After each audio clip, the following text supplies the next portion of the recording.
Shri Krishna DJ Kishan. बोलो श्रीमद् भागवत महापुराण की जय। बोलो व्यास जी महाराज की जय। बोलो श्री हनुमंत लाल भगवान की जय। बोलो श्री भाग्य बिहारी लाल की। हो श्री भागवत भगवान की है आरती, हो पापियों को पाप से है तार दी। भागवत भगवान की है आरती, पापियों को पाप से तार दी। श्री भागवत भगवान की है आरती, पापियों को पाप से है तार दी। भागवत भगवान की है आरती, पापियों को पाप से है तारती। ये शांति गीत पावन पुनीत पापों को मिटाने वाला, हरि हर्ष कराने वाला। ये शांति गीत पावन पुनीत पापों को मिटाने वाला, हरि दर्श कराने वाला। ये शांति गीत पावन पुनीत पापों को मिटाने वाला,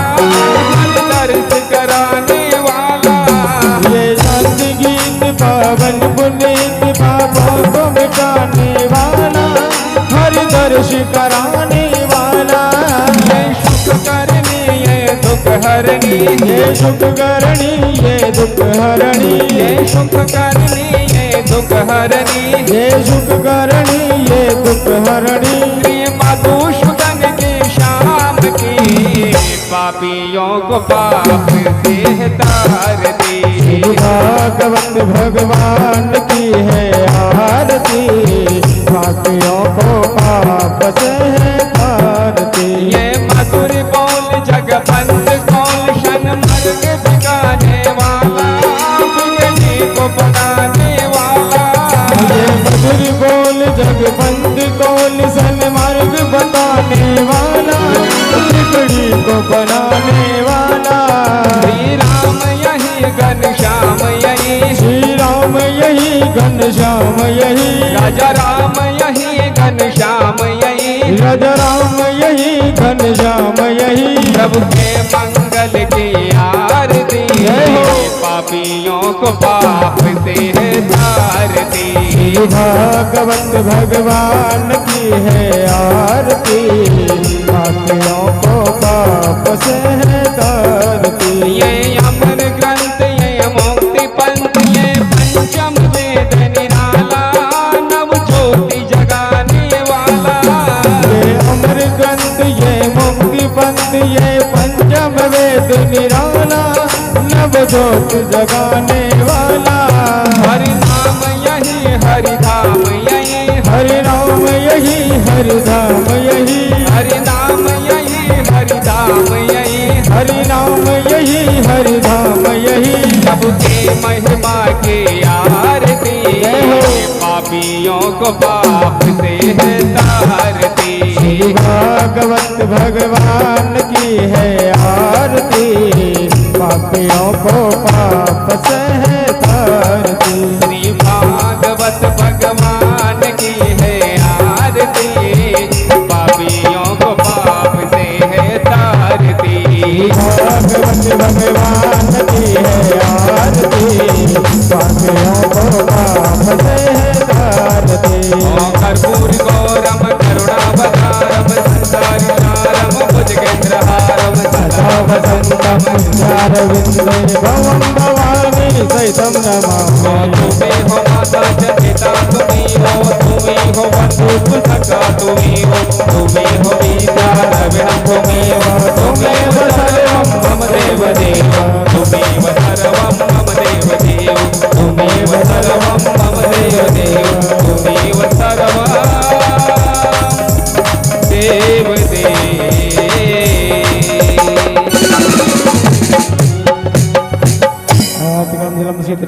पुष्पे देवादि वंदनाः।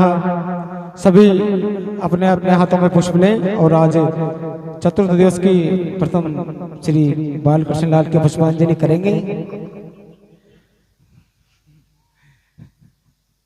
हरि ओम ओम जगनेन जगनमय दन्त देवाय स्थानि धर्माणि प्रथमन्यासन्न तेह नाकं महिमानः सचन्त यत्र पूर्वे साध्याः सन्ति देवाः। ओम गणपते नमः। एकदन्ताय विद्महे वक्रतुण्डाय धीमहि तन्नो दन्ति प्रचोदयात्। ओम तत्पुरुषाय विद्महे महादेवाय धीमहि तन्नो रुद्र प्रचोदयात्। हरि ओम अंजनी सुताय विद्महे वायुपुत्राय धीमहि तन्नो हनुमत प्रचोदयात्। ओम दशरथ नंदनाय विद्महे सीतापराय धीमहि तन्नो श्रीरामः प्रचोदयात्। ओम पंचम वेदाय विद्महे ज्ञान गंगाय धीमहि तन्नो श्रीमद्भागवत प्रचोदयात्। ओम देवकी नंदनाय विद्महे वासुदेवाय धीमहि तन्नो श्री कृष्ण प्रचोदयात्। सेवन्ति कामकुल चंपक वाटिलाब्जे पुण्याक जाति करवीर रसाल पुष्पे बिल्व परवाल तुलसी दल मंजरी तोम पूजयामि जगदीश्वर में प्रसिद्ध नाना सुगंधि पुष्पाणि यथा कालोद्भवानि च पुष्पांजलिर्मया दत्त घृणं परमेश्वर। सुमन सुगंधित सुमनत सुमन सुगंध सुजान पुष्पांजलि अर्पण करो मेरे कृष्ण करो स्वीकार। इति श्री मंत्र पुष्पांजलि समर्पयामि। बोली श्री गजानंद भगवान की जय हो। बोलो राधा कृष्ण भगवान की जय हो। बोलो भागवत भगवान की जय हो। बोलो महादेव भगवान की जय हो। जय जय श्री राधे श्याम। और प्रेम से आरती ले करते हैं भागवत कथा में प्रवेश।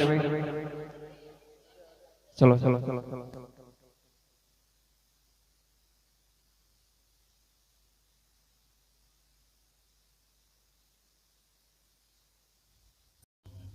श्री राधे।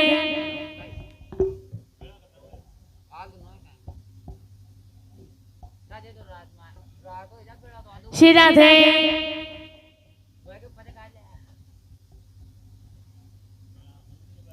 श्री राधे।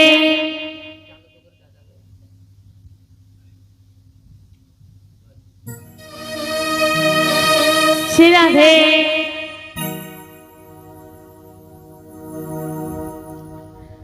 श्री गणेशाय नमः। श्री सरस्वते नमः।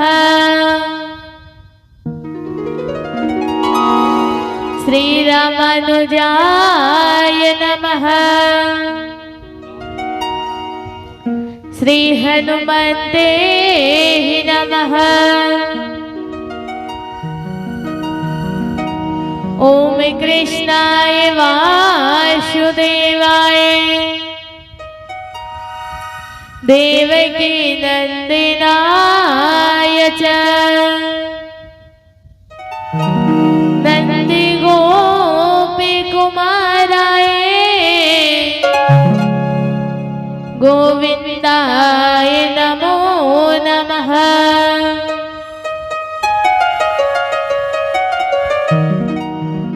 योऽन्तः परमेश्वराम प्रशोक्ताम् संजीव व्यक्तिखिल शक्ति द्रक्षधाम्राम् अन्याय महास्ति चरणा शरणात्वगदीन प्रणत्रमो भगवते पुरुषाय तोभ्याम् यं प्रवजन्ति मनुपेतिमपेतकृत्या दृपैनो विरह कातरहा जुहावे पुत्रेति तन्मयाति तर्वोभिने दोस्ता सर्वभूते हृदे मुनिमानितोऽस्मि। जय जय जय राधा रमणे जय जय नवले किशोर जय गोपी चिते चोर प्रभु जय जय माखन चोर। राधा मेरी मात है पिता मेरे घनश्याम। इन दोनों के चरणों में मेरा कोटि कोटि प्रणाम। हो मेरा कोटि कोटि प्रणाम। आए हो तो प्रेम से लो हरि गाना में सभी भक्तों को पूनम का जय जय राधे श्याम। हो जय जय राधे श्याम। हो जय जय सीताराम।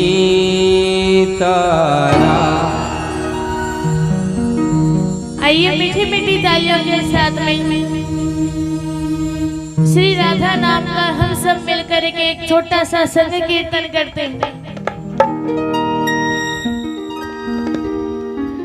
अच्युतम केशवम कृष्ण दामोदर नाम नारायणम जानकी वल्लभम।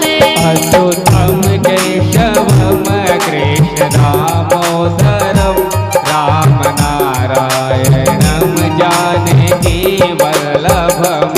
अच्युतम केशवम कृष्ण दामोदरम राम नारायणम जानकी वल्लभम। अच्युतम केशवम कृष्ण दामोदरम राम नारायणम जानकी वल्लभम।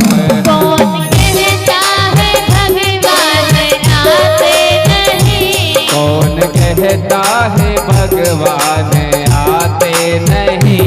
कौन कहता है भगवान आते नहीं। कौन कहता है भगवान आते नहीं। तुम मेरा के जैसे बुलाते नहीं। तुम मेरा के जैसे बुलाते नहीं। अच्युतम केशवम कृष्ण दामोदरम राम नारायणम जानकी वल्लभम। अच्युतम केशवम कृष्ण दामोदरम राम नारायणम जानकी वल्लभम।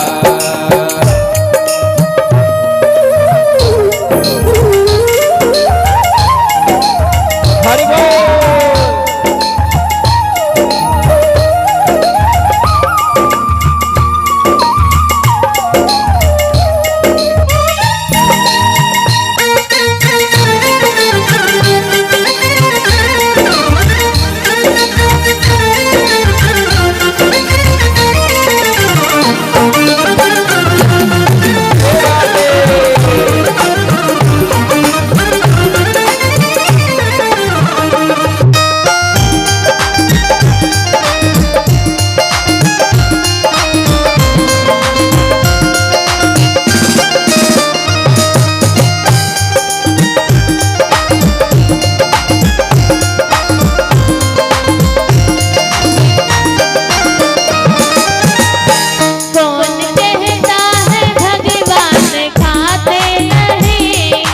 कहता है भगवान खाते नहीं। कौन कहता है भगवान खाते नहीं। कौन कहता है भगवान खाते नहीं। शेर शबरी की जैसे खिलाते नहीं। शेर सबरी के जैसे खिलाते नहीं। अच्युतम केशवम कृष्ण दामोदरम राम नारायणम जानकी वल्लभम।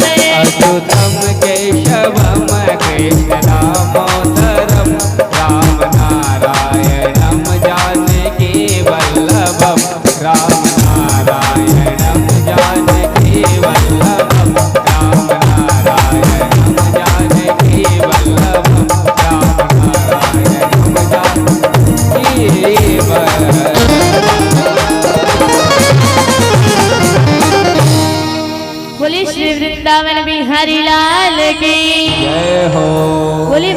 भगवान की जय हो।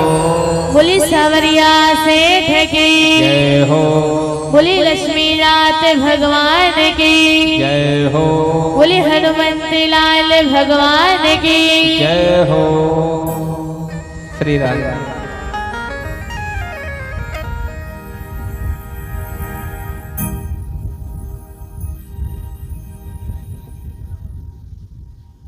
आइए हम सब मिलकर के आज की इस पावन कथा में प्रवेश करते हैं। और इस कथा में प्रवेश करने से पहले यहाँ पर जितने भी भक्त बैठे हुए हैं उन सभी भक्तों को मेरा राधे राधे। और कथा में प्रवेश करने से पहले कल का होमवर्क, कल कौन कौन सी कथा सुनाई थी? जल्दी जल्दी बताओ, कल कौन कौन सी कथा सुनाई थी हमने आपके लिए? कथा सुनने के लिए आए थे ना सब? बताइए कौन कौन सी कथा सुनाई थी? ध्रुव जी महाराज की कथा सुनाई थी, पृथ्वी भगवान की कथा सुनाई थी, भरत जी महाराज की कथा सुनाई थी। अब एक कथा का नाम और बच रहा है। कल किसका विवाह हुआ था? भगवान शंकर के विवाह की कथा सुनाई थी। आइए हम सब मिलकर के आज की इस पावन कथा में प्रवेश करते हैं। बोली श्री वृंदावन बिहारी लाल की।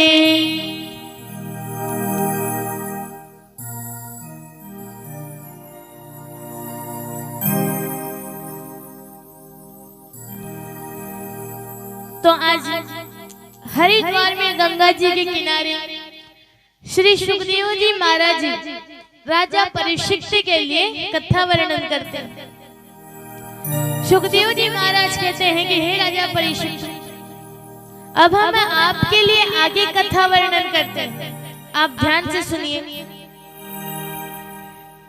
लेकिन यहाँ पर राजा परीक्षित कहने लगा कि गुरुदेव, मैंने सुना है कि अगर कोई इस संसार में अगर अपने अंत समय में अगर प्रभु के नाम को याद कर लेता है तो वह भगवान के धाम को प्राप्त हो जाता है।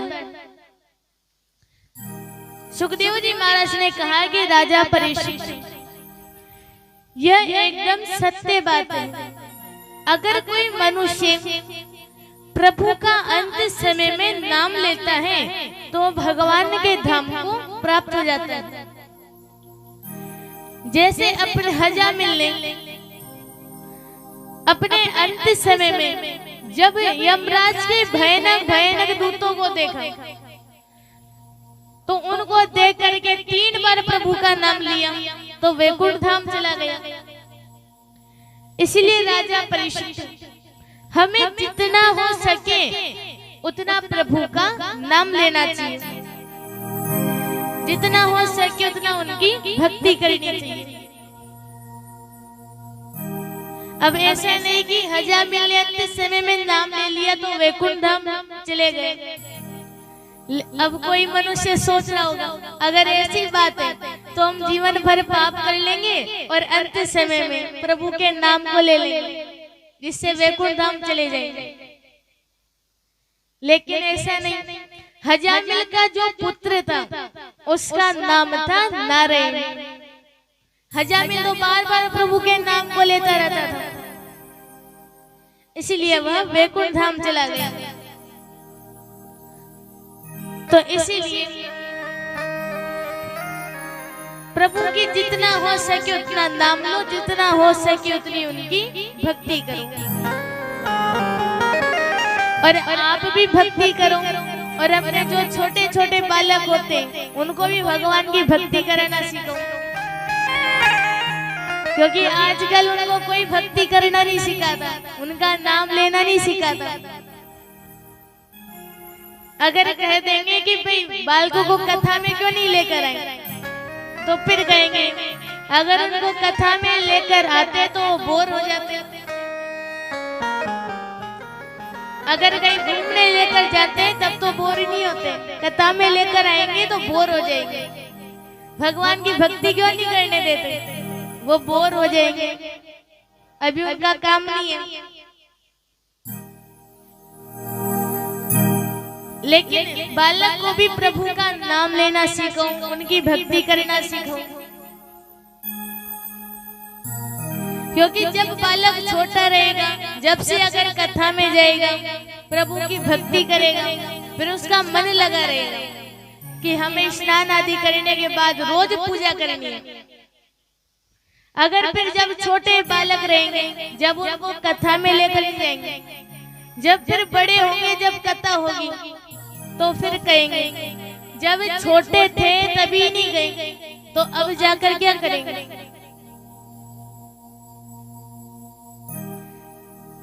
तो इसीलिए उनको भी भक्ति करना सिखाओ, ताकि उनका भी जीवात्मा का कल्याण हो। अब देखो, छोटे बालकों को तो आप कथा में लेकर आओगे तो उनको भी अच्छा सा ज्ञान प्राप्त होगा, और आप आओगे तो आपके भी जीवात्मा का कल्याण होगा। सुखदेव जी महाराज कहते हैं कि राजा परीक्षित, अब एक समय की बात है कि एक वन में एक गजेंद्र नामक हाथी अपने परिवार वालों के साथ में रहा करता था। तो अब महाराज एक समय की बात है कि जब गजेंद्र को प्यास लगी तो गजेंद्र अपने परिवार वालों के साथ में मिलकर जल पीने के लिए सरोवर में चला गया, और आज अपनी बहुत बड़ी सूंड से स्वयं जल पी रहा है और अपने परिवार को भी पिला रहा है। तो अब उसी ही वन में, उसी ही सरोवर में एक महाबलीशाली ग्रग रहता था। जब ग्रग ने गजेंद्र के पैर को देखा तो जल्दी से आकर के गजेंद्र के पैर को अपने मुख में रख लिया। लेकिन गजेंद्र में तो 10,000 हाथियों का बल था।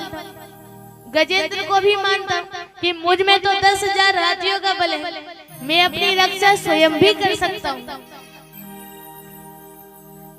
तो गजेंद्र अपने आप की रक्षा करने लगा, लेकिन ग्रग भी कुछ कम नहीं था, उसमें भी 10,000 घृणों का बल था। गजेंद्र बाहर आने की कोशिश करता है, लेकिन ग्रग आने नहीं देता। अब ऐसे ही दोनों में युद्ध होते होते होते आज पूरा 1 महीना बीत गया। अब ना तो गजेंद्र हारता है और ना ही ग्रग हारता है। लेकिन आज 1 महीने बाद गजेंद्र की शक्ति घटने लगी और ग्रग की शक्ति बढ़ने लगी, क्योंकि ग्रग तो पानी में रहने वाला जानवर है, लेकिन गजेंद्र थोड़ी है, वो तो धरती पर रहने वाला जानवर है। तो जब गजेंद्र की शक्ति घटने लगी तो गजेंद्र ने अपने परिवार वालों से कहा, अपने पुत्रों से कहा कि पुत्रों मुझे से ग्रग से बचाओ। तो पुत्र कहने लगे कि अगर हम पिताश्री को बचाने जाएंगे तो हम खुद भी मारे जाएंगे। तो आज वही परिवार गजेंद्र को दुख में अकेला छोड़ करके भाग गया। गजेंद्र बहुत पछताता है।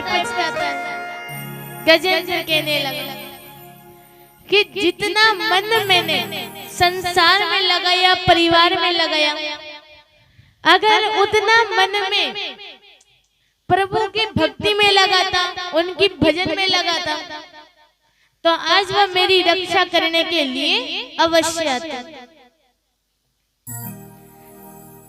अब महाराज, लेकिन गजेंद्र ने अपने पूरे जन्म में भगवान की भक्ति करी थी, इसलिए कमल को सामने रख लेता है और भगवान से कहने लगा।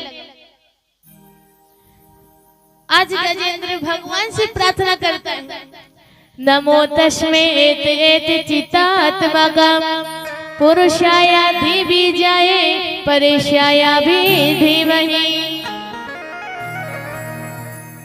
आज गजेंद्र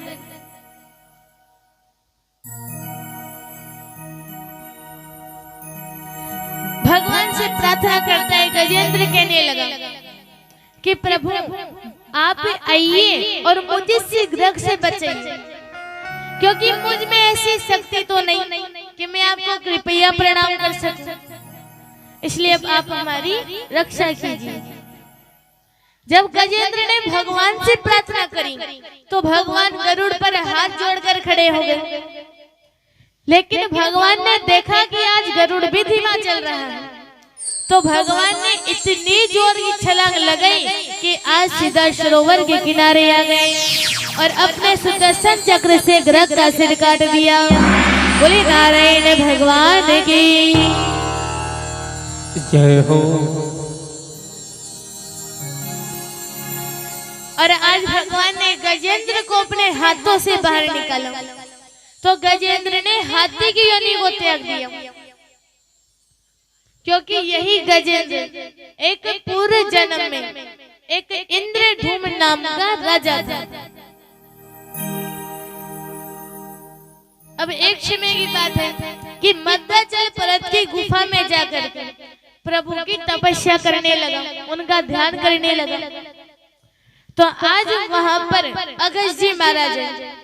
अब राजा जैसा बैठा था वैसे ही बैठा रहा, ना तो उनको प्रणाम करता है ना उनका आदर सत्कार करता है। अब महाराज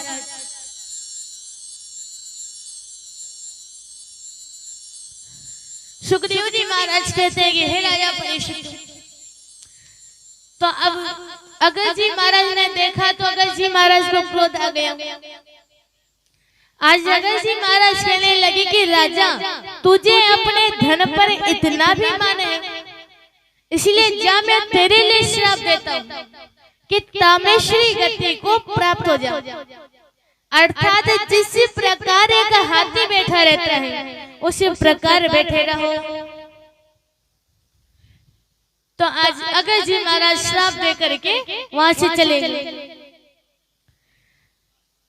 इधर कुछ देर बाद राजा हाथी की योनि को प्राप्त हो गए, लेकिन जब भगवान ने गजेंद्र को अपने हाथों से बाहर निकाला तो गजेंद्र ने हाथी की योनि को त्याग दिया और भगवान गजेंद्र को अपने साथ में लेकर के वैकुंठ धाम चले गए।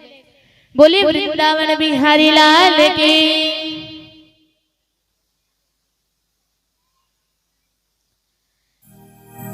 तो सुखदेव जी महाराज कहते हैं कि हे राजा परीक्षित, तो इसीलिए जिस संसार को, जिस परिवार को आप अपना मानते हो, जब हमारे ऊपर दुख आता है फिर कोई साथ नहीं देता, सब छोड़ कर भाग जाते हैं।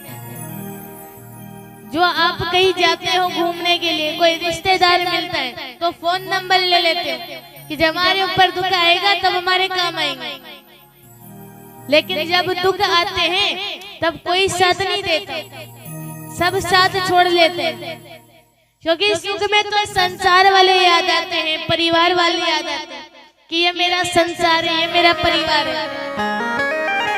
लेकिन जब दुख आता है फिर कोई साथ नहीं देता। अगर फिर दुख में कोई साथ देता है तो केवल भगवान नारायण ही साथ देते हैं।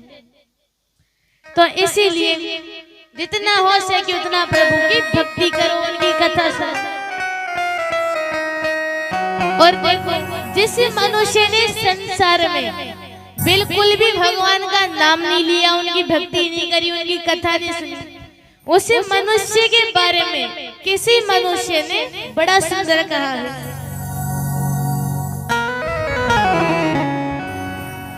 हो राम नाम ना लेना रे बंदे भरी जवानी में, हो कृष्ण नाम ना लिया रे बंदे भरी जवानी में। हो तू डूब के मर जा रे चुल्लो भर पानी में, तू डूब के मर जा रे चुल्लो भर पानी में। राम नाम ना लिया रे बंदे भरी जवानी में, कृष्ण नाम ना लिया रे हरी जवानी में। तू डूब के मर जा रे चुल्लू पर पानी में। तू डूब के मर जा रे चुल्लू पर पानी में।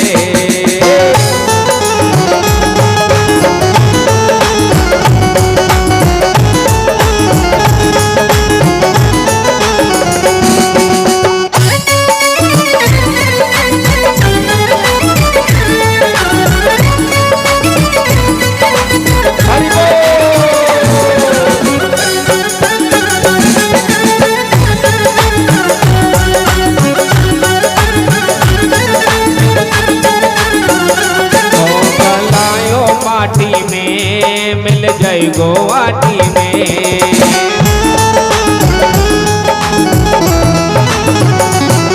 चलायो आटी में मिल जाई गो माटी में।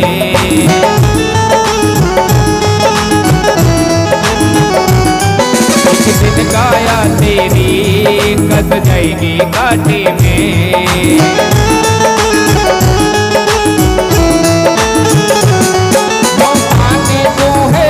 बुला पानी को है बुले बुला मिल जाए गो पानी में। तू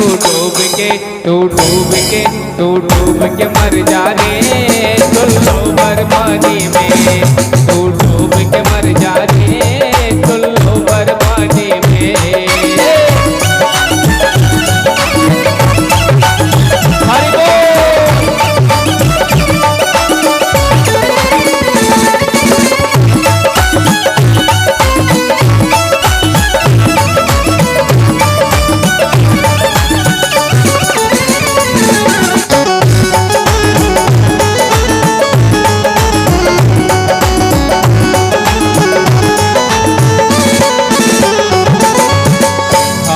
क्यों करता मेरा यह कुछ नहीं तेरा।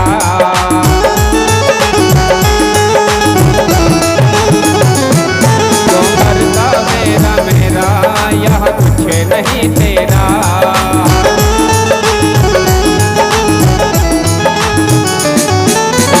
होगा भैया तेरा मरघट में डेरा।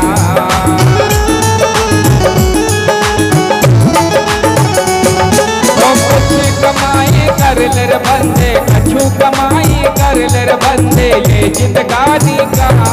तू डूब के मर जा रे चुल्लू पर पानी में। तू डूब के मर जा रे चुल्लू पर पानी में।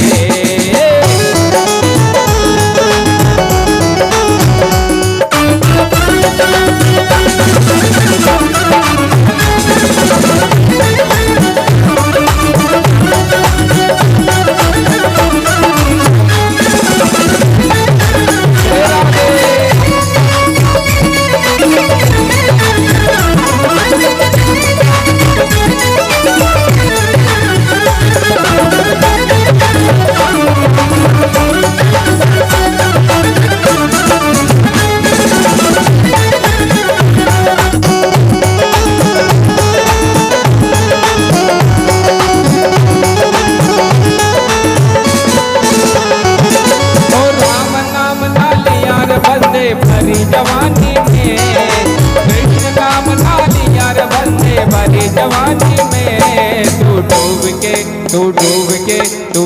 के मर जा रे चुल्लू पर पानी में। तू डूब के मर जा रे चुल्लू पर पानी में। तू डूब के मर जा रे चुल्लू पर पानी में। तू डूब के मर जा रे हो चुल्लू पर पानी।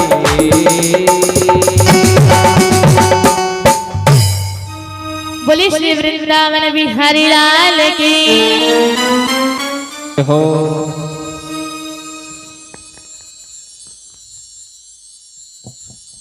तो इसीलिए जितना हो सके उतना प्रभु का नाम लो।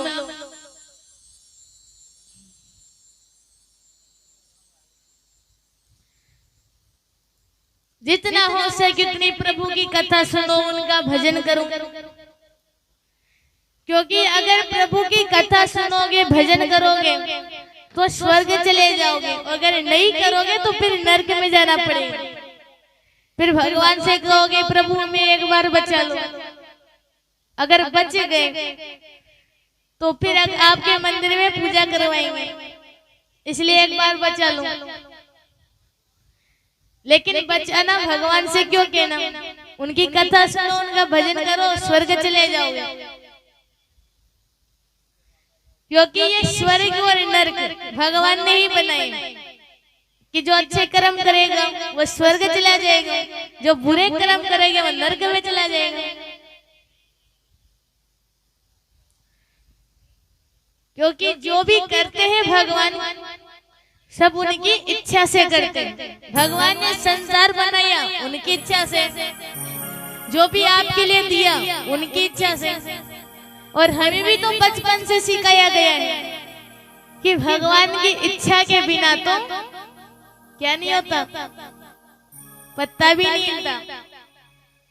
अगर ऐसी बात है तो यहाँ से डंडा उठाओ और बाहर जाकर के किसी के सिर पर मार दो और कह दो कि जो किया भगवान ने किया, क्योंकि भगवान की इच्छा के बिना तो पत्ता भी नहीं हिलता। क्योंकि हम सब ऐसा ही करते हैं, जो अच्छा काम करते हैं उसमें अपना नाम ले लेते हैं कि मैंने किया, जो बुरा काम करते हैं उसमें भगवान का नाम ले लेते हैं कि भगवान ने किया। क्योंकि अब ऐसे ही महात्मा जी थे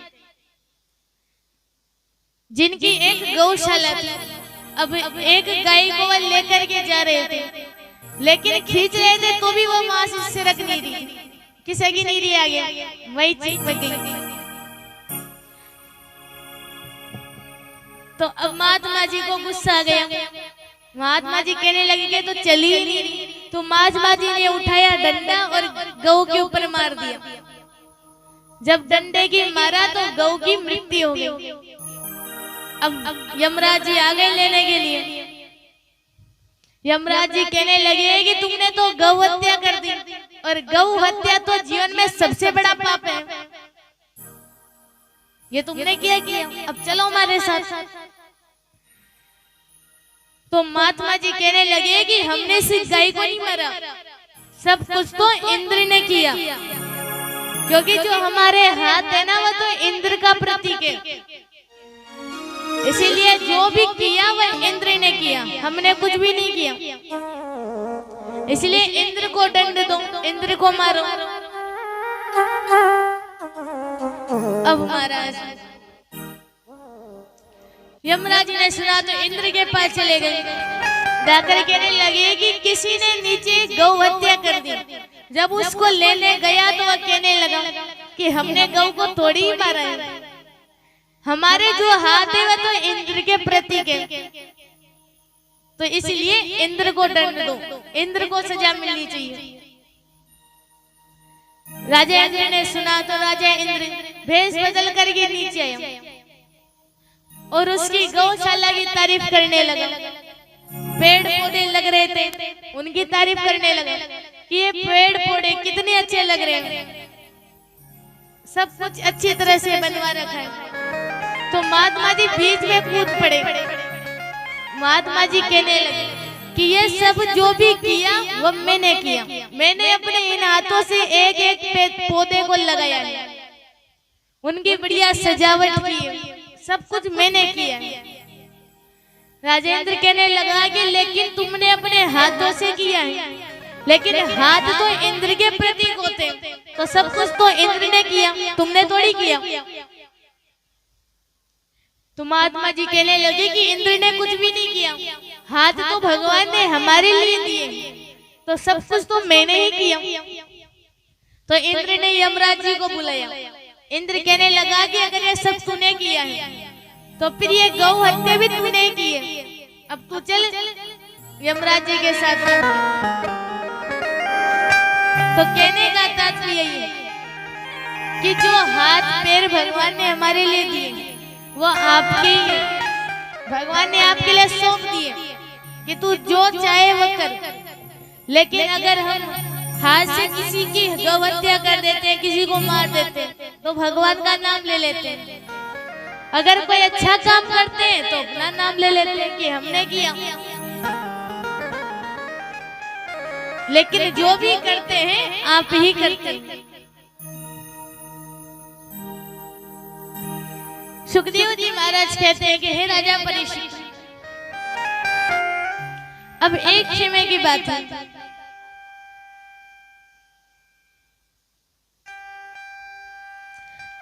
कि जिस समय देवताओं और असुरों में युद्ध हुआ, तो आज बहुत से देवता निर्जय होकर के पृथ्वी पर गिरने लगे, फिर कभी भी जीवित नहीं हुए। लेकिन आज इंद्र आदि देवता मिलकर के प्रभु की शरण में चले गए। आज भगवान से जाकर के कहने लगे,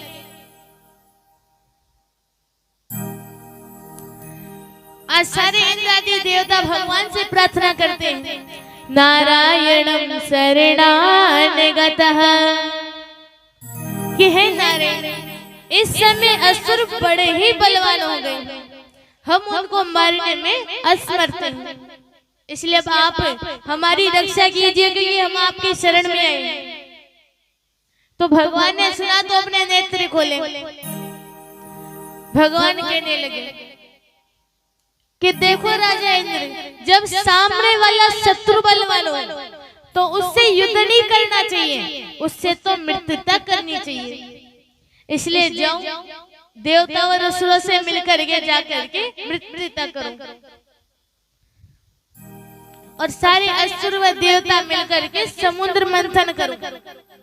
जिस समुद्र मंथन को करने से जो उसमें 14 रत्न है वह बाहर आएंगे, अमृत का कलश भी बाहर आएगा, तो अमृत को पी करके आप सभी अमर हो जाना, फिर आपके सामने कोई भी शत्रु टिक नहीं सकेगा।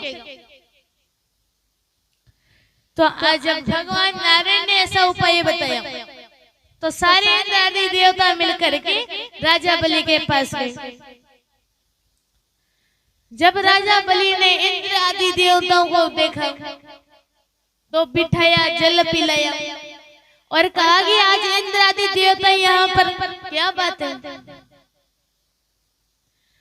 तो राजा इंद्र कहने लगा कि देखो राजा बलि, भगवान नारायण ने आज्ञा दी कि देवता व असुर मिलकर के मित्रता करो और दोनों मिलकर के समुद्र मंथन भी करो। जिस समुद्र मंथन को करने से 14 रत्न वो बाहर आएंगे, अमृत का कलश बाहर आएगा, तो जो अमृत है उसे पी करके हम सभी अमर हो जाएंगे, फिर हमारे सामने कोई शत्रु टिक नहीं सकेगा।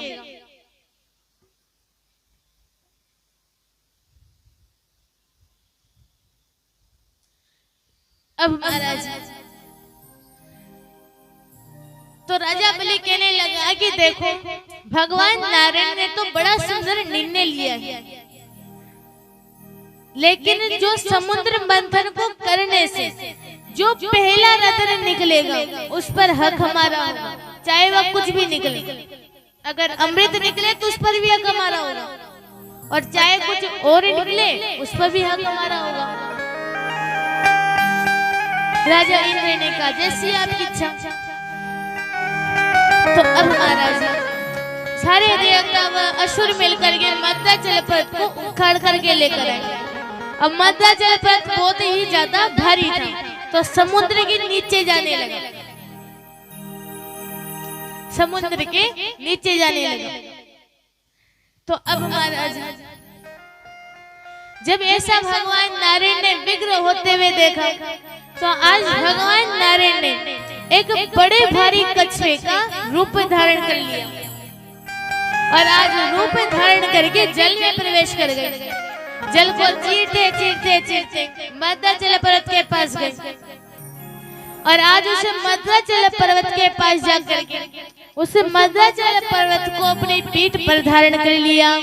बोले कच्छप भगवान की। तो आज भगवान ने अपनी पीठ पर धारण कर लेते। आज मद्राचल पर्वत वापिस बाहर आया, भगवान ने सारे देवताओं को बुलाया। भगवान कहने लगे आज भगवान कहते हैं कि देखो तुम राजा बलि और असुरों के सामने बार बार एक ही बात कहना कि हम तो मुख की तरफ रहेंगे, मुख की तरफ रहेंगे। तो भगवान ने जैसा बताया है सारे देवताओं ने वैसे ही किया, बार बार कहने लगे हम मुख की तरफ रहेंगे। राजा बलि कहने लगा कि ये बार बार मुख की तरफ रहेंगे, लगता है कि मुख की तरफ से ये अमृत निकलेगा। तो अब महाराज, तो आज राजा बलि कहता है कि देखो राजा इंद्र, हम मुख की तरफ रहेंगे, तुम पूंछ की तरफ पकड़ो। राजा इंद्र ने कहा अगर तुम्हारी इच्छा है तो ठीक है। तो आज वासु की नाग की मथनी बनाई, देवताओं ने तो पूंछ की तरफ पकड़ लिया और असुरों ने मुख की तरफ पकड़ लिया, समुद्र मंथन करने लगे। तो आज उसी समुद्र मंथन को करते करते करते करते बहुत सारा समय बीत गया। तो आज उसी समुद्र मंथन में से एक हलाहल नाम का विष निकला, जिसके निकलने से आधे असुर तो यूं ही मरेंगे। इसलिए भगवान कह रहे हैं कि बार बार कहना कि हम मुख की तरफ रहेंगे, क्योंकि अगर देवता होते तो देवता मर जाते, लेकिन असुर थे तो असुरों की मृत्यु हो गई। तो आज हलाहल नाम के विष को देखकर ये सब घबरा गए और आज उसे हलाहल नाम के विष को लेकर के देवता और असुर मिलकर के भोले बाबा की शरण में चले गए। भोले बाबा से कहा कि भोले बाबा आप इस हलाहल नाम के विष को ग्रहण कीजिए। भोले बाबा ने सुना तो भोले बाबा कहने लगे कि संसार की रक्षा करनी है तो इसको ग्रहण करना होगा। लेकिन इतने में वहां पर माता पार्वती आ गई। माता पार्वती कहने लगी कि देवताओं और असुरों, अगर अमृत की जगह अगर विष निकलता तो क्या आप आते? अरे उसे तो आप स्वयं ही पी जाते। विष पिलाने के लिए मेरे स्वामी के पास आ गए। तो आज भोले बाबा कहते हैं कि संसार की रक्षा करनी है तो धारण तो करना पड़ेगा। माता पार्वती कहती है कि भोले बाबा आप हमें एक बात बताइए कि आप हमसे प्रेम करते हो या नहीं करते? भोले बाबा ने कहा कि कितनी बार बता दिया। अब देखो सबसे ज्यादा प्रेम ही हम आपसे करते, अब बार बार मत पूछना। माता पार्वती कहने लगी आप हमसे प्रेम करते हो तो आप में हमारा अंश कहाँ है? तो भोले बाबा कहने लगी कि आप में आपका हंस है हृदय के अंदर। माता पार्वती ने कहा कि हृदय के अंदर मेरा निवास है, जब आप इसे ग्रहण करोगे तो हृदय के अंदर जाएगा और हृदय के अंदर जाते मेरी तो मृत्यु हो जाएगी। भोले बाबा कहते हैं कि मैं इसे अंदर ही नहीं जाने दूंगा। तो ऐसा कहकर उसे हलाहल नाम के विष को लेकर जहाँ पर समुद्र मंथन हो रहा था वहां पर प्रकट होते हैं और आज उसे हलाहल नाम के विष को ग्रहण कर लिया। अब जुबा पर तो भगवान का नाम रहता था, हृदय के अंदर माता पार्वती का निवास था। तो आज उसी ही हलाहल नाम के विष को आज अपने कंठ में धारण कर लेते हैं और प्रभु का नाम पड़ गया। बोले नीलकंठ भगवान की। एक शूरवीर नाम की गौ निकली, जिसको ब्रह्म लोक की प्राप्ति के लिए यज्ञ के लिए इसको ग्रहण किया। फिर चंद्रमा के सामान्य एक घोड़ा निकला, जिसको लेने की इच्छा स्वयं राजा बलि ने करी। फिर ऐरावत नाम का गजेंद्र निकला, जिसको स्वयं राजा इंद्र ने ले लिया। फिर कौस्तुभ मणि निकली, जिसे भगवान ने अपनी छाती पर सजाया। फिर पारिजात का कल्प वृक्ष निकला, जो देवलोक का भूषण है। अब ये कल्प वृक्ष कोई ऐसा वैसा वृक्ष नहीं है।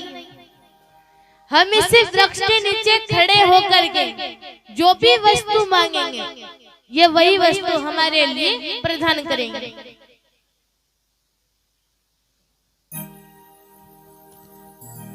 ये वही वस्तु हमारे लिए प्रदान करेंगे।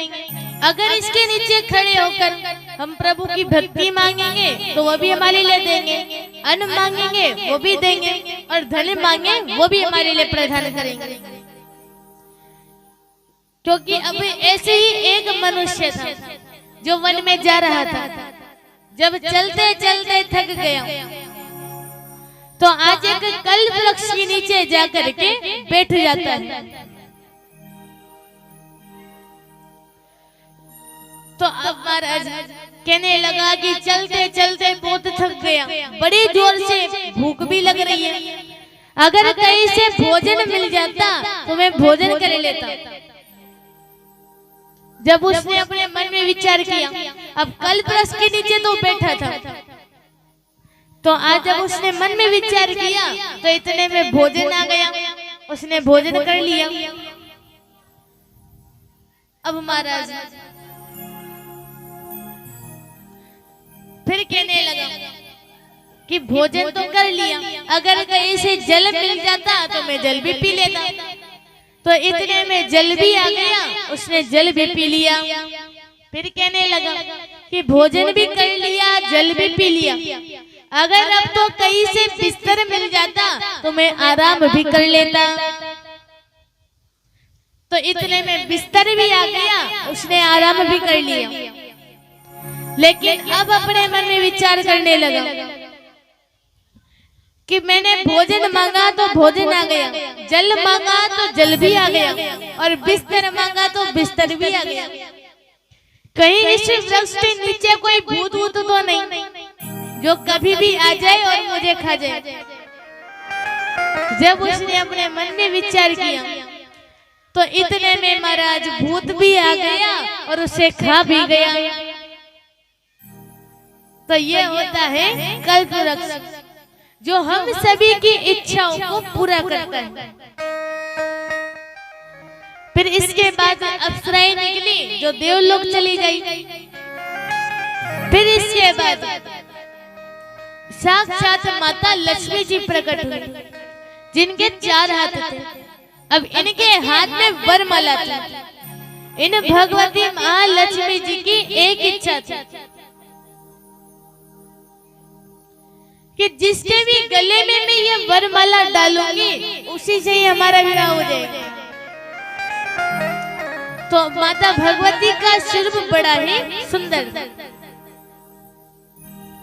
तो आज देवता व असुरों ने देखा तो समुद्र मंथन करना छोड़ दिया, और आज माता लक्ष्मी के पास जाकर खड़े हो गए। जब माता लक्ष्मी ने असुरों की तरफ देखा तो कोई किसी के एक हाथ है, किसी के मुंह नहीं, किसी के पैर नहीं। माता भगवती ने सोचा कि ये नहीं चलेगा। देवताओं की तरफ देखा तो कोई मोटा है, कोई पतला है, सोचा ये भी नहीं चलेगा। फिर आज ब्रह्मा जी की तरफ देखा तो 4 हाथ है, सोचा ये भी नहीं चलेगा। भोले बाबा की तरफ देखा तो गले में नाग पड़ा हुआ है, सोचा ये भी नहीं चलेगा। लेकिन जब क्षीर सागर भगवान नारायण की तरफ देखा तो आज भगवान नारायण 10,000 की सेन से यहाँ पर 4 भुजे धारण करके सुते हुए थे। तो माता भगवती उनके पास से गई और उनके गले में वरमाला डाल दी और नाम पड़ गया, बोली लक्ष्मी नारायण भगवान की जय हो।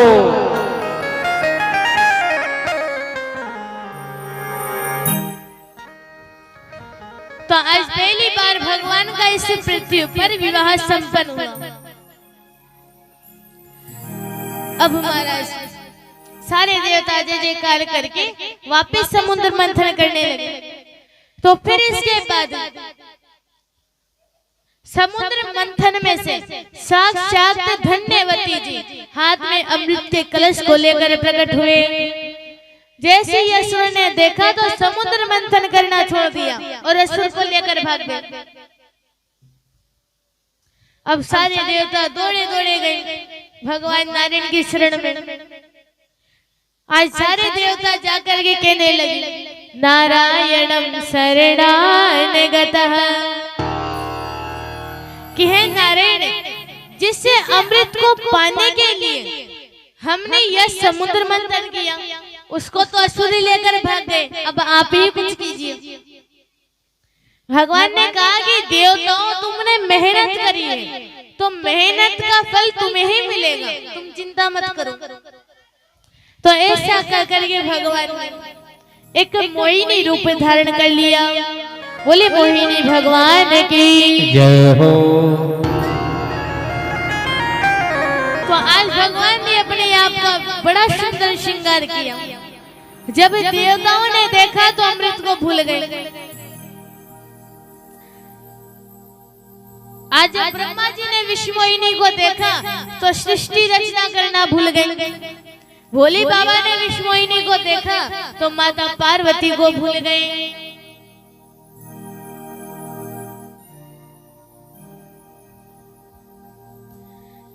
क्योंकि मेरे सावरे का इतना सुंदर श्रृंगार जो है, जो भी भगवान को देखता है वह देखता ही रह जाता है।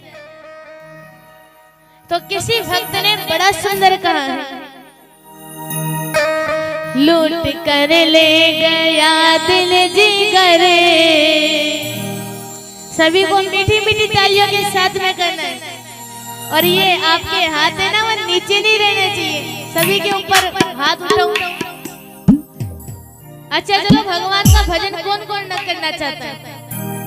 अपने हाथ खड़े करना, सभी करना चाहते हैं तो ऊपर के हाथ उठाओ, ऊपर की ओर, और प्यार से भाव से भगवान का भजन करो। लूट कर ले गया दिल जिगर, सावरा जादूगर। लूट कर ले गया दिल जिगर, सावरा जादूगर। लूट कर ले गया दिल जिगर, सावरा जादूगर। लूट कर ले गया दिल जिगर, सावरा जादूगर।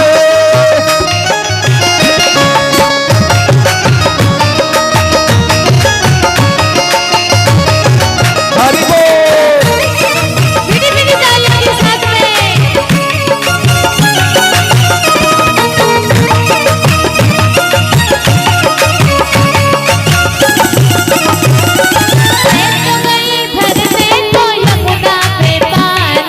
मैं तो गई भरने को यमुना पे पानी। मैं तो गई भरने को यमुना पे पानी। मैं तो गई भरने को यमुना पे पानी। देख छवि नटखट की हुई मैं दीवानी। देख छवि नटखट की हुई मैं दीवानी। उसने मारी जो तिरछी नजरे, सावरा जादूगर। उसने मारी जो तिरछी नजर, सावरा जादूगर। लूट कर ले गया दिल जिगर, सावरा जादूगर।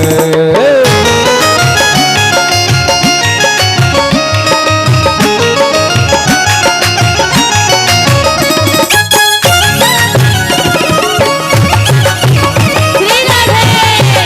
हरि बोल।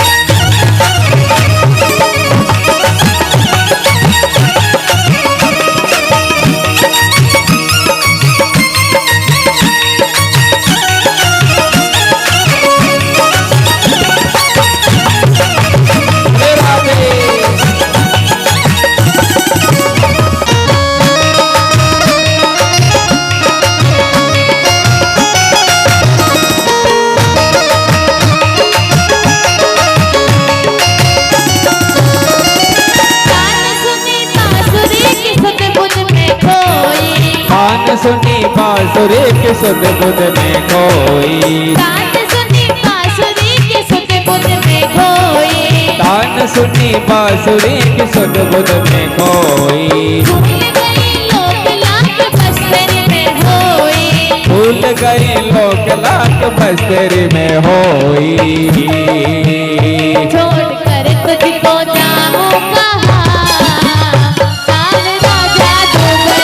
छोड़ कर तुझको जाऊं कहाँ, सावरा जादूगर। लूट कर ले गया दिल जिगरे, सावरा जादूगर।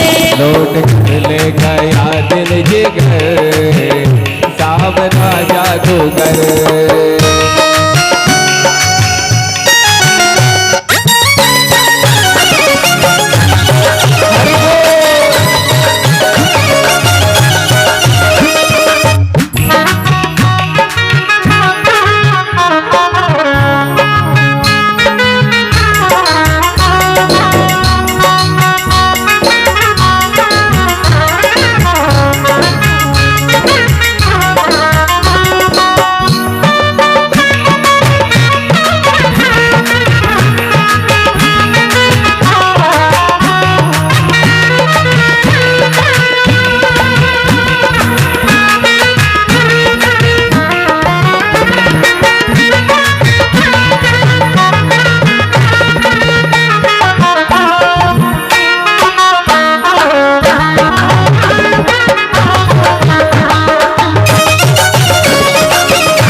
दिल जिगर, सावरा जादूगर। लौट कर ले गया दिल जिगर, सावरा जादूगर।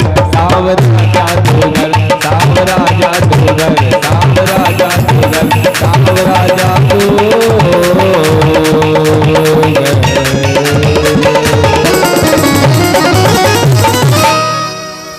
बोली वृंदावन बिहारी लाल की जय हो।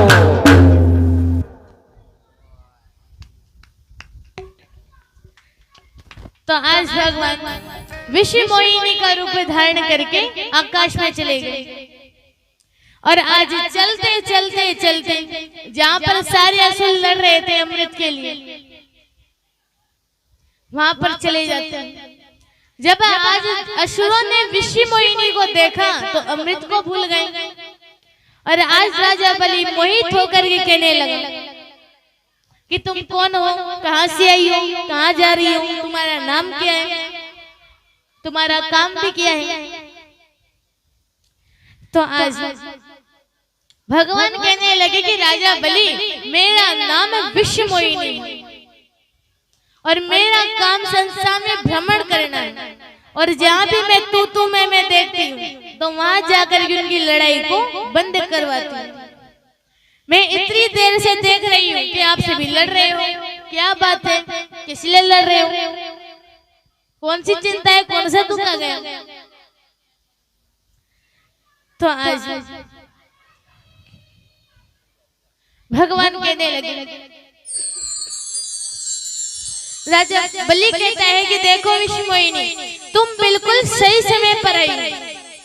देखो ना हमारे राक्षस वीर कैसे अमृत के लिए लड़ रहे हैं, पहले मैं पीऊंगा, पहले मैं पीऊंगा।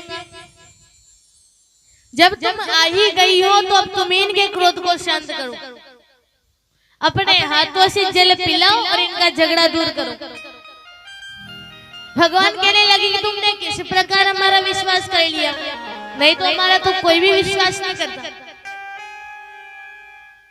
राजा बलि कहने लगा कि मोहिनी, तुम किसी को जल पिलाओ या प्यासा ही मार दो, सब तुम्हारे हाथों में। तो ऐसा करके अमृत का कलश भगवान के हाथों में दे दिया। तो अब महाराज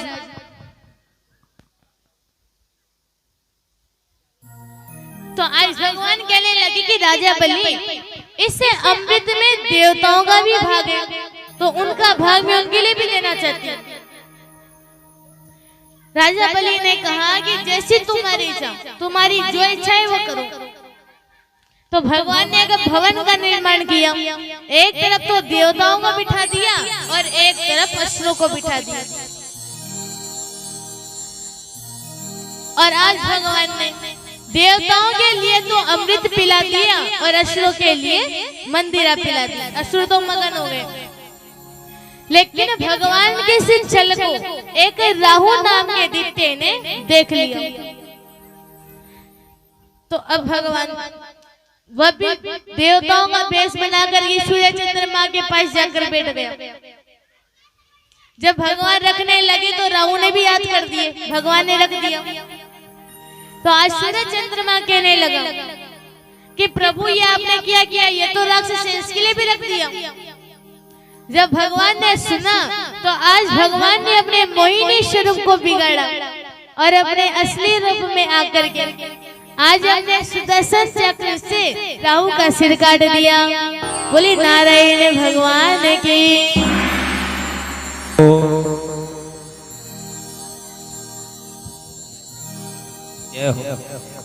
तो अब महाराज जब राजा बलि ने भगवान के इस छल को देखा तो आज भगवान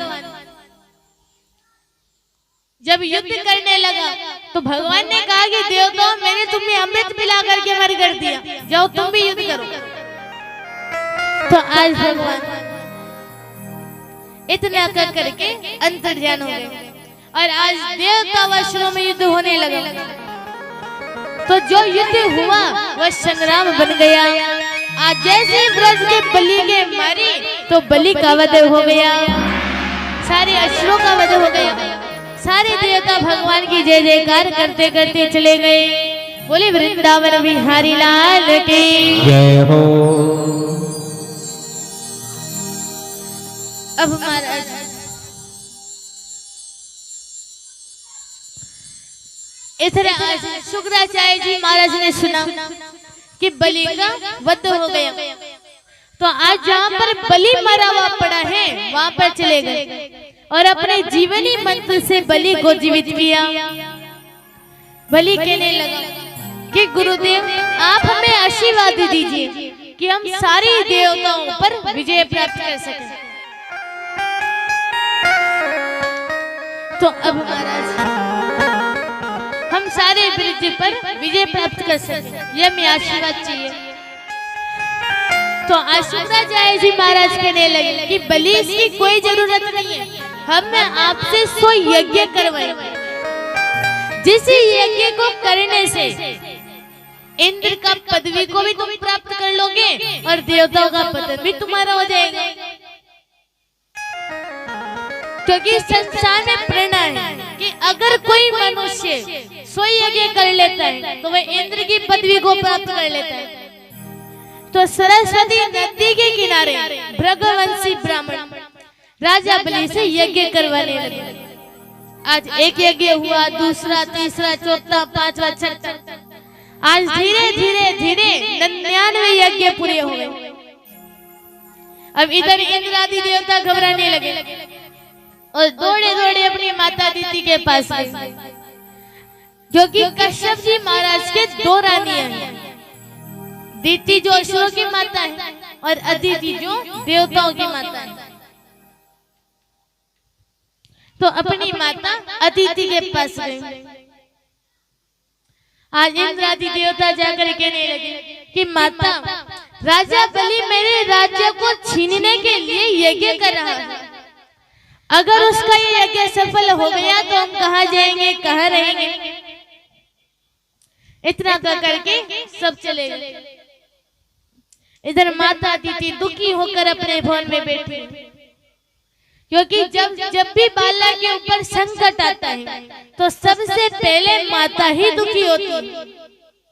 क्योंकि माता 9 महीने तक बालक को अपने गर्भ में धारण करती है और कहते हैं कि बालक जो बालक होता है माता का कर्जा कभी नहीं चुका सकता। क्योंकि अब मान लीजिए एक पक्षी था जो अपनी माता के साथ में वन में रहा करता था। अब उसकी माता रोज दाना देने के लिए जाती, शाम को वापस आती। अब एक समय की बात है कि जब माता दाना लेने के लिए चली गई तो बालक घर पर अकेला था। अब बालक के अंदर डर बैठ गया कि माता तो रोज दाना लेने के लिए जाती है, शाम को वापस आती है। अगर इस वन में आग लग गई तो मेरी कौन रक्षा करेगा? मैं तो जलकर भस्म हो जाऊंगा और माता की तो बड़े बड़े पंख अपनी जान बचाकर भाग जाएगी। तो बालक के अंदर डर बैठ गया। अब शाम के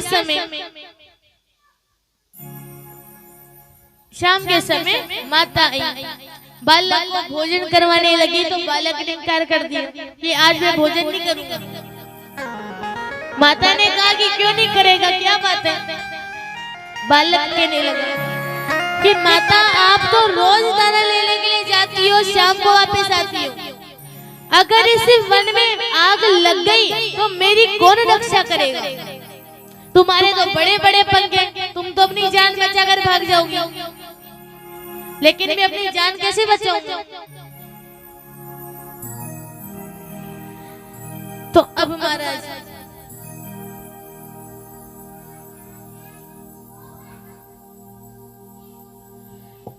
सुखदेव जी महाराज कहते हैं, राजा परीक्षित, माता कहने लगी कि देख मेरा विश्वास कर, मैं तुझे छोड़कर नहीं भागूंगी।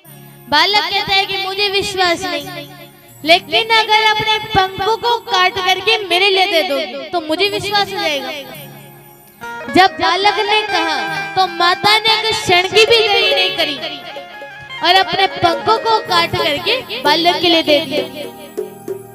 अब वही बालक धीरे धीरे बड़ा हो गया, बड़े बड़े पंख आ गए और भागे मस वन में आग भी लग गई।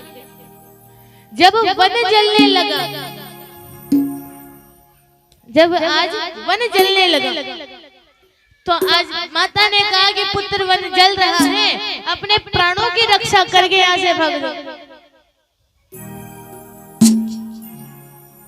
जब बालक से कहा तो बालक ने एक क्षण की भी देरी नहीं करी और अपनी जान बचा करके वहां से भाग गया। तो जब बालक ने कहा कि अपने पंखों को काट कर मेरे लिए दे दो तो माता ने तुरंत पंखों को काट कर दे दिया और वही बालक अपनी माता को दुख में अकेला छोड़कर भाग गया। तो कहने का तात्पर्य यही है कि आज माता दीदी भी दुखी होकर के अपने भवन में बैठी। तो आज वहां पर कश्यप जी महाराज है। माता अदिति को दुखी देखा तो कश्यप जी महाराज कहने लगे कि क्या बात है, किस लिए दुखी हो, कौन सी चिंता है, कौन सा दुख है? तो आज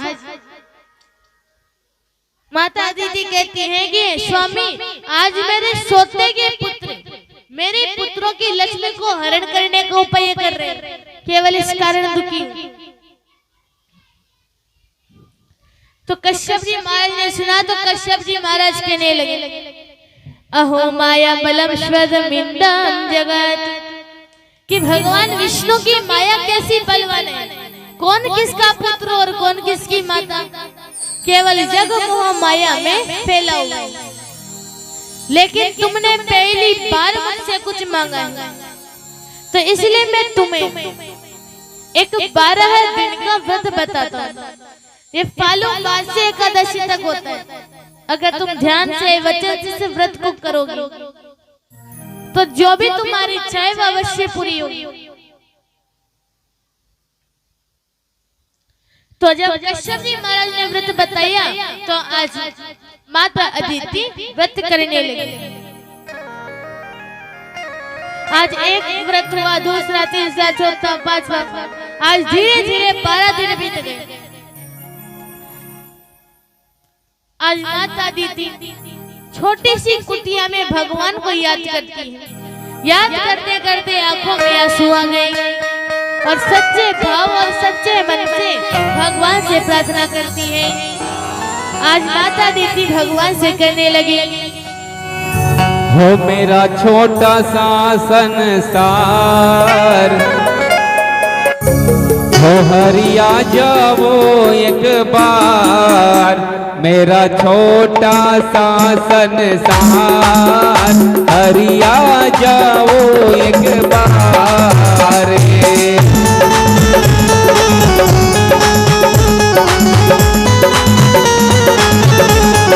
अरे मेरा संसार, हरिया जाओ एक बार।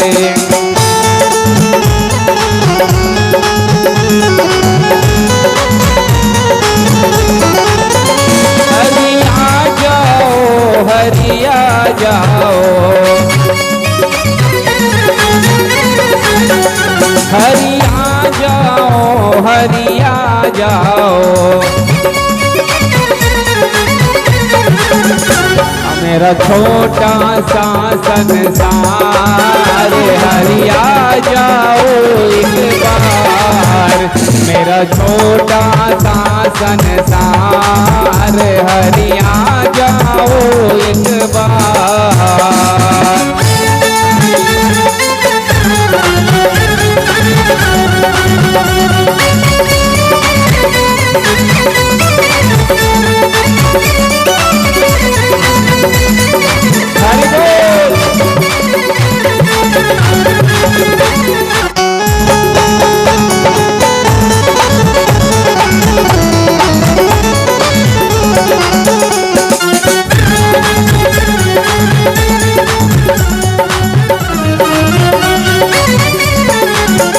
लाखों को दर्द दिखाया है, लाखों को दर्द दिखाया है। ओ प्रभु मुझको क्यों ठुकराया है। ये कैसी तुम्हारी माया है। नित बहती है असवन धार, हरिया जाओ एक बार।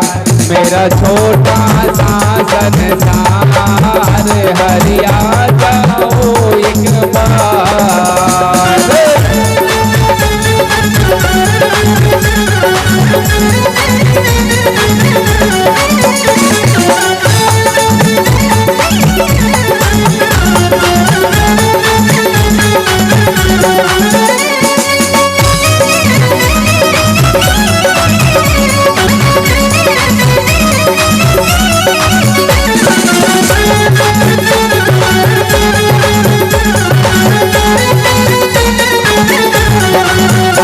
जब याद तुम्हारी आती है,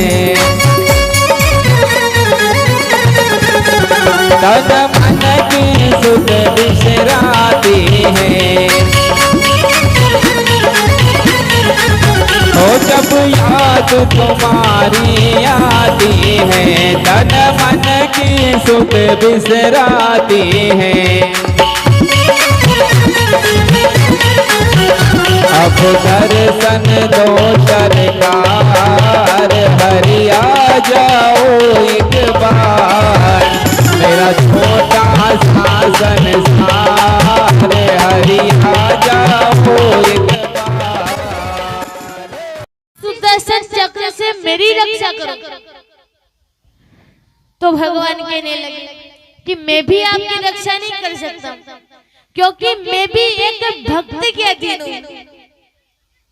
अगर आपकी कोई रक्षा कर सकता है तो केवल मेरा भक्त अमृत कर सकता है। इसलिए आप उसके पास जाइए।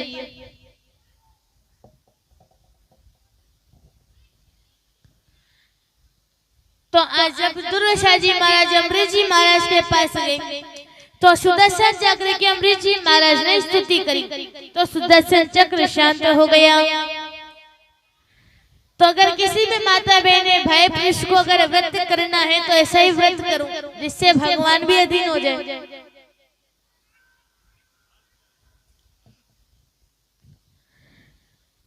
अब महाराज अब इसी वर्ष में भागीरथ हुए और रघु की कीर्ति बहुत फैली और सूर्यवंश रघुवंश नाम से प्रसिद्ध हो गया।